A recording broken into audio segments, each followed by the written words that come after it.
For all sad words of tongue or pen, the saddest are these, it might have been. The popular music and aesthetic Vaporwave offers glimpses of lost futures and possible pasts through a fuzzy, digital amalgam of seemingly ancient advertisements and audio samples.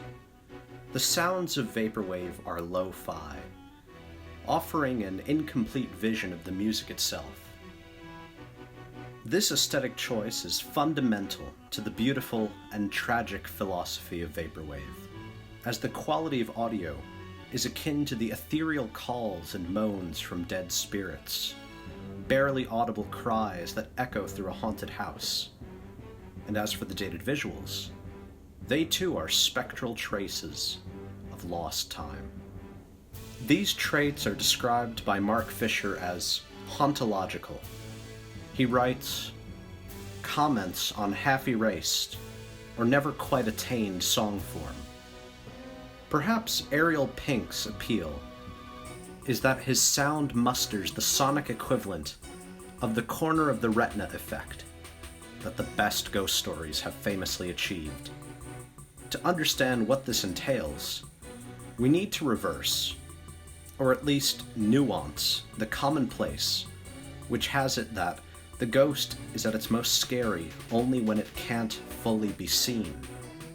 To say this implies that the ghost could be made the positive object of apprehension.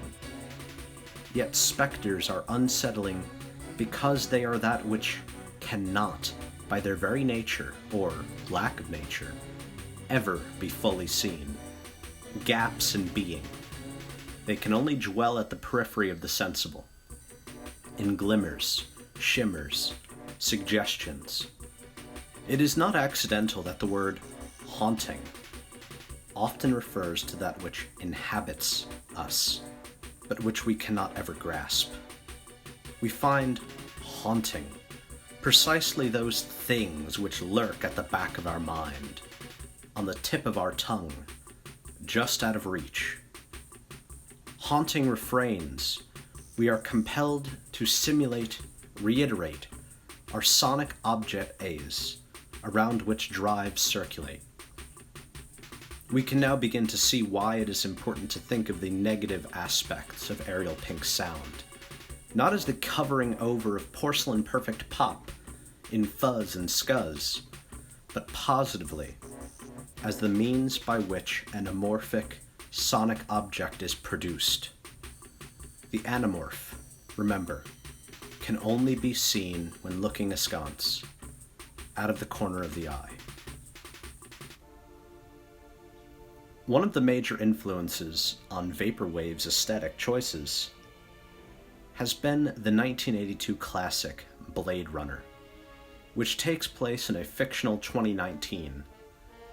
This world is an interplay of Japanese culture, sickeningly bright neon, omnipresent ads, advanced technology, and a dull, wretched city, all of which provide an ideal palette from which new aesthetic dreams can be woven.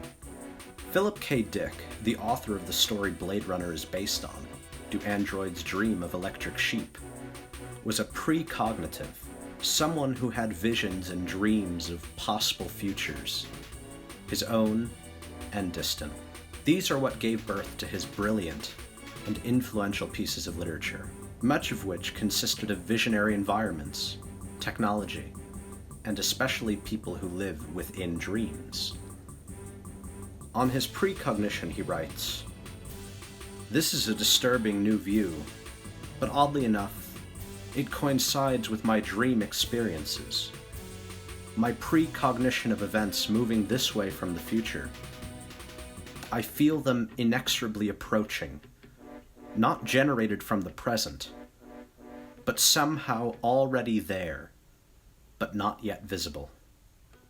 If they are somehow there already, and we encounter them successively, the Minkowski block universe, events are all already there, but we have to encounter them successively, then this view might be a correct view of time and causality. This is Dick experiencing Carl Jung's synchronicity, in which the relative unconscious has already perceived the future. The absolute knowledge, which is characteristic of synchronistic phenomena, a knowledge not mediated by the sense organs, supports the hypothesis of a self-subsistent meaning, or even expresses its existence. Such a form of existence can only be transcendental, since, as the knowledge of future or spatially distant events shows, it is contained in a psychically relative space and time. That is to say, in an irrepresentable space-time continuum. It is in this disjointed time that we find the womb of hauntology. The mother of Vaporwave is someone who hasn't even been born yet. As Hamlet says, the time is out of joint. The Los Angeles of Blade Runner's 2019 is the very place where Vaporwave is created, crisp and high fidelity. But on its way back to us, it loses clarity and becomes a bit fuzzy. Earlier, Mark Fisher described Ariel Pink as a primary example of hauntological music. But the true heir apparent to this title is the obviously, but severely underappreciated, Spooky Rubin. A contemporary of Ariel Pink, his 1995 masterpiece, Modes of Transportation Volume 1, offers a sublime, lo-fi vision. The album was critically acclaimed and had a major MTV hit in These Days Are Old. But tragically, his talent and critical achievement did not translate to popularity. But it is in this state of unfulfilled potential that Spooky's vision remains literally potent. The iconography around Spooky is even a synchronistic or hyperstitional expression of hauntology. His symbol is a man in a trash can, cast aside by the present, but fully formed in a lost future. His name is literally Spooky, like a ghost, and his hit, These Days Are Old, sings, "We've been waiting long on time for our love to expand on letting go. Time old, your soul, it's too late now."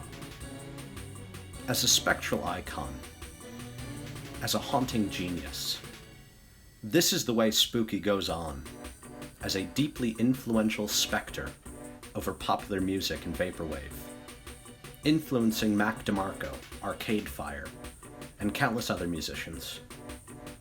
Vaporwave is more than a visionary dream.